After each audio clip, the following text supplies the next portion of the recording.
Good afternoon, everyone. I want to begin by taking a moment to recognize the more than 160,000 Allied troops who on this day in 1944 landed on the beaches of Normandy.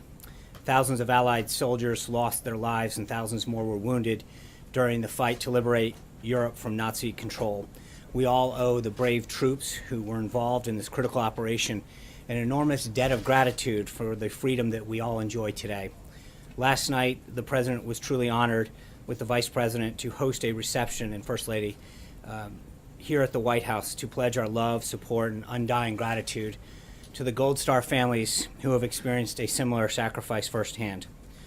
The story of every brave man and woman who has paid the ultimate price, from the opening battles of our Revolutionary War to the ever-changing battlefields of today, is forever a part of our nation's proud history, and I hope everyone takes some time today to recognize the sacrifice that so many have made. Now, with respect to the schedule today, later this afternoon, the President will be hosting House and Senate leaders for a bicameral meeting to discuss his domestic policy agenda, specifically health care and tax reform. And later this evening, he will host a bicameral dinner of Republican members to discuss his recent overseas trip and the foreign policy challenges that he's ready to work with them to tackle.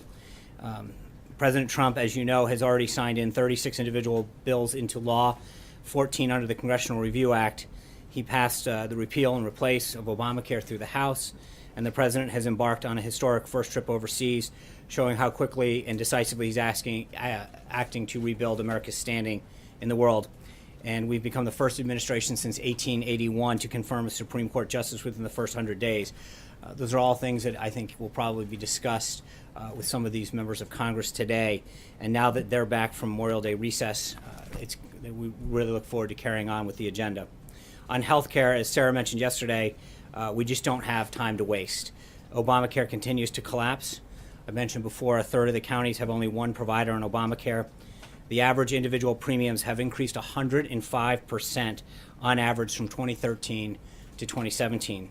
And just today, Anthem, the only statewide insurer left in the state of Ohio, announced that it'll be pulling out of every county's Obamacare exchange, leaving 19,000 Ohioans without any options. The American people have been saddled with the bill for Washington's inability to get this disaster taken care of, and it's simply not right for them to have to pay it any longer. It's time for us to provide them with the choice and control that all Americans want over their own health care. The American people and the American economy have also been suffering under a burdensome, overcomplicated tax system that stifles growth and takes too much money out of the pockets of working families. We're looking forward to working with Congress to change that by dramatically simplifying the system and delivering relief to middle income earners. Tax reform is a critical part of the President's agenda, and his team is working with a wide range of stakeholders, from legislators to business leaders to longtime tax policy experts, to ensure that his plan that Congress ends up taking on will make sure that it gets to his desk so he can finally fix the system. Later this afternoon, Director Cohn and Secretary Mnuchin will attend a listening session with business leaders from the transportation sector. This is one of about a dozen listening sessions that we plan to hold in the next couple months with job creators in different parts of the economy to hear about the reforms that would best allow them to thrive, expand, and create well-paying jobs for American workers.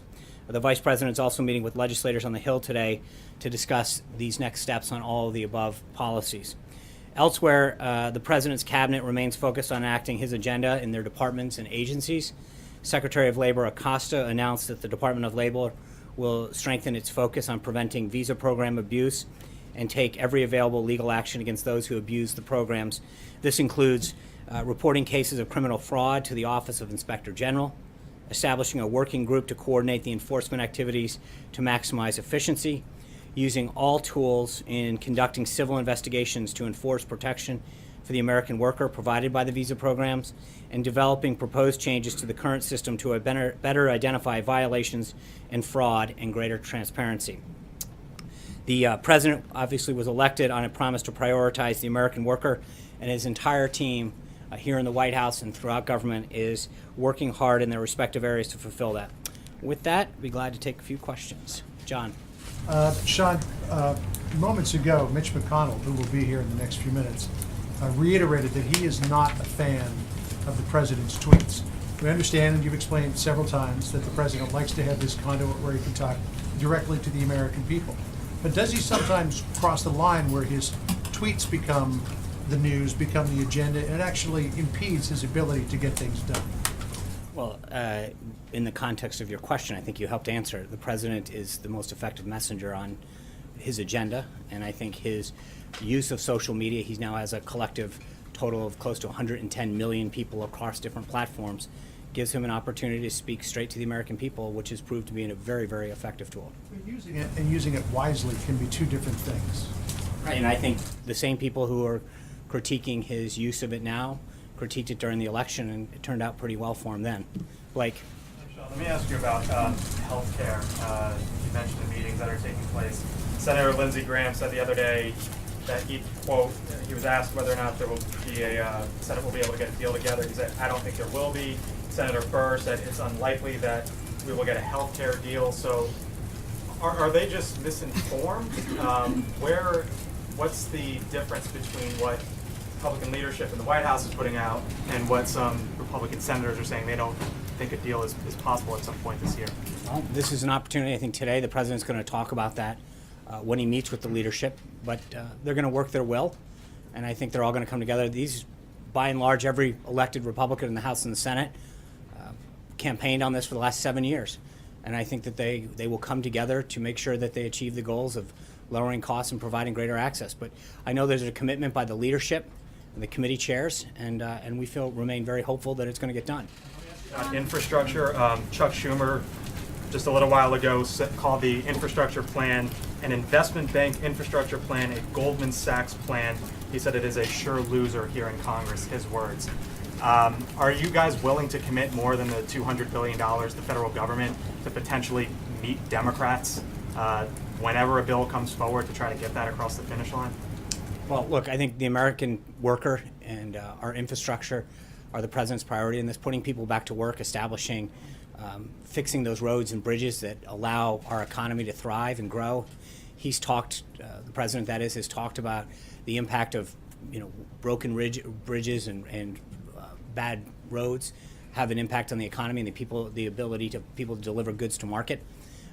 So he's going to create that public-private partnership that ensures that we maximize dollars, that we put people back to work and get things done. And you saw that yesterday in the air traffic control proposal they put forward, where you had union support, you had bipartisan support, because the president's approach at this is that of a businessman, of understanding how you can utilize that public-private partnership to maximize dollars, put people back to work, and not just transfer federal dollars to state dollars, which doesn't really have the same economic impact, is really engaging the private sector in this. And let me ask you one question about tax reform. Jamie Dimon said today, quoting from him, the urgency for tax reform cannot be overstated. Here we are in the early phases of June. Again, nothing concrete at this point. Where is the urgency at this point from the administration? Well, again, that's a subject that's going to be discussed today with the leadership. It's something the president's talked about. As I just mentioned, Secretary Mnuchin and Director Cohen have been out talking to industry groups. We haven't had comprehensive tax reform since 1986. So it is something that is a big undertaking.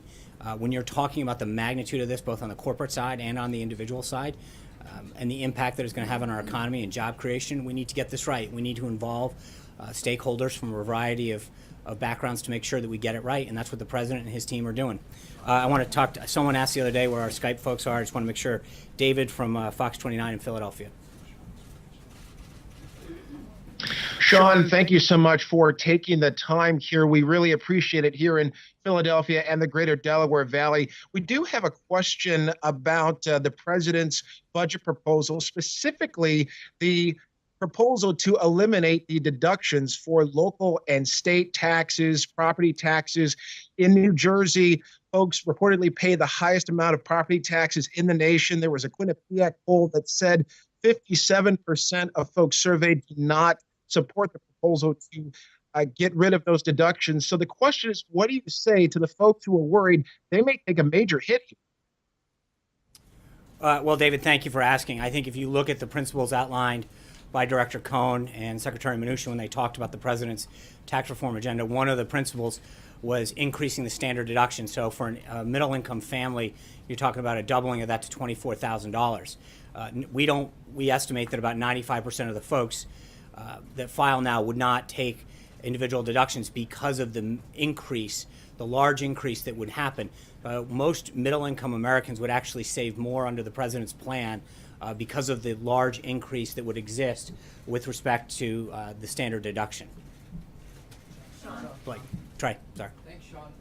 Just moments ago, the U.S.-led coalition announced that they've struck pro-Assad regime forces in southern Syria. Has the president been briefed on this situation? He has.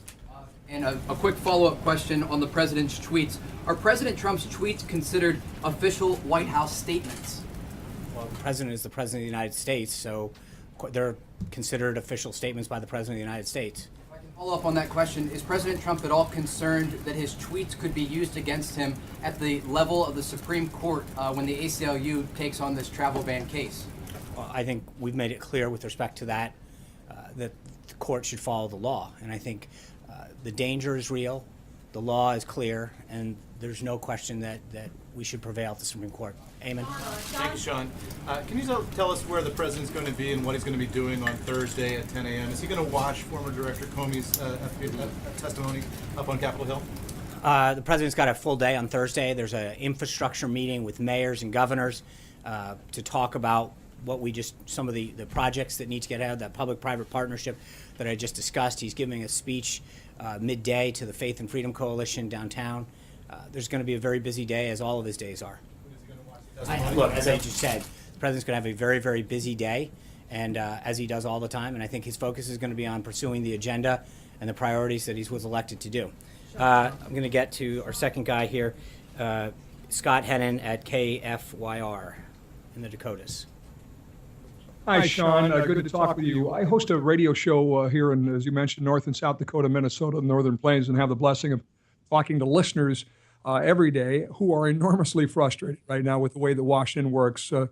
Like the president, they're not fond of the swamp. I'm curious if the infrastructure debate will be different. The president focusing on that. Our governor will be part of the governors and mayors that are coming on Thursday. Does he believe infrastructure is more than roads and bridges, like UAS and drones, autonomous vehicles, pipelines, broadband, flood protection, which is all creating jobs here right now? And will the infrastructure debate be better received there than the healthcare and tax reform debates have been so far? Might it be the chance you have to begin draining the swamp? Well, thanks for the question. As you know, your governor will be here on Thursday with a variety of other governors and mayors to talk about infrastructure. That'll be an opportunity for your governor to talk about the challenges that you guys face in the Dakotas. I know in North Dakota alone, there's several critical projects in both roads and bridges that need to get addressed, how the governor prioritizes them. But one of the issues that has been discussed with respect to the president's infrastructure plan is creating different pools of projects that allow for innovation, allow for prioritization. And so that will be something that, again, is in partnership with localities, with states, to figure out what their priorities are, what they can do to help raise the necessary funds, and really do this in a business-like, innovative way. So we've got a ways to go. Mara? Sean, thank you. In Saudi Arabia, the president signed a lot of letters of intent with the Saudis to buy American weapons. Have there been any actual contracts signed yet with Saudi Arabia, and if not, when will they be? That's a great question. I think the Department of Defense was the lead on that. So there were two sides. We had about $110 billion of defense procurement items that were military sales with Saudi Arabia initially, that was totaled up to $350 billion over the next couple of years.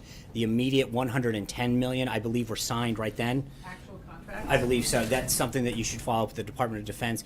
The totality of that could lead to about $350 billion over the next few years. And then there's another almost over $350 million on the commercial side that the Department of Commerce can probably provide you a better list with that's separate. You're saying there are actual contracts right now? I for don't. 110. There were agreements with the Department of Defense. The Department of Defense took the lead on that. I don't know what was actually signed. I know that there were two pieces of this, as I mentioned, the defense side and the commercial side. You saw, at least through the pool, there was press in the room when the commercial side was done. I believe most of the defense stuff, the initial $110 billion of the 310, I believe, was up front and done. Sean.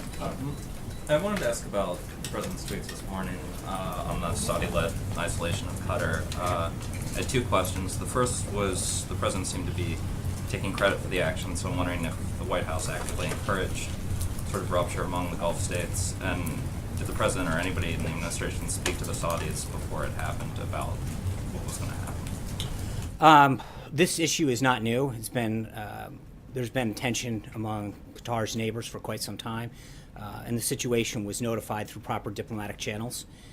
The United States continues to be in close communication with all the parties to resolve the issues and restore cooperation, which is so important to regional security there. I think that there is note that his message of toughness on terror finance and extremism is being heeded by countries in the region, but the U.S. still wants to see this issue de-escalated and resolved immediately, keeping with the principles that the president laid out in terms of defeating and terror financing and extremism. So, sorry, can I just, well, there's a lot of concerns in Qatar that the move, especially with the support from the president, is aimed at removing the emir or his family from power. Considering that the president believes that the government there is financing terror groups, would regime change there be beneficial or detrimental? The president had a very, very constructive conversation with the emir during his visit in Riyadh. At that time, he was very heartened by the emir's commitment to formally joining the Terrorist Financing Targeting Center and showing their commitment to this issue. Sean, the China. Sorry, you next. Yeah, well, you go. Major first. Go, I'll go. So, you mentioned tax reform at the top. Mark Short had a little bit of trouble yesterday trying to resolve what the administration's position on revenue neutrality is. And the reason I raise this is Mick Mulvaney last week was quoted as saying, several folks in the White House have said they are interested in pushing a larger tax bill that would add to the deficit. That's Mick Mulvaney talking about the deliberations here about what this ultimate package would look like. Mark wasn't really sure yesterday about how to guide us through whether revenue neutrality is a key priority for the administration in the tax reform debate or not. Can you assist us? I think that part of that is because there's a discussion ongoing with Congress. Director Mulvaney, Secretary Mnuchin, and others, Gary Cohen, are working with Congress to talk about the plan going forward. So that's a conversation that, as I mentioned at the top, the president's going to have a conversation in the next several minutes with House and Senate leadership, and that will sure be a topic that they will discuss. So an increase in the deficit is something that the administration would find acceptable Well, with tax reform. Well, I would put it more like this, that there is a conversation that is going to go on with Congress about how to proceed, and it's not, at this time, I'm not going to get in front of that discussion. Sarah said yesterday in response to a question about who it was that changed the president's NATO speech, taking out the Article 5 language, she would check on that and get back to us. I know you didn't make that commitment, but she did. Can you give us an answer to that question? I don't have that. I don't know. So I will ask Sarah to follow up with you.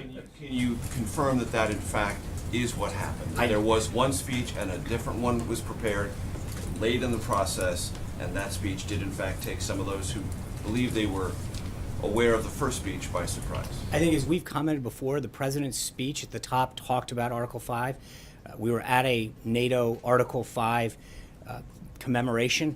The idea that we would recommit ourselves to something that we were clearly there to celebrate seems a bit silly, but I don't know about the contents of the speech, but I think, frankly, it's a bit of a silly discussion because, as we addressed at the time, the president's presence at an Article 5 commemoration and his discussion about NATO invoking Article 5 for the first time ever after 9/11 pretty much speaks for itself in terms of our commitment to both NATO and all 13 articles that make up being part of that treaty. Would it be a silly exercise to find out exactly what happened?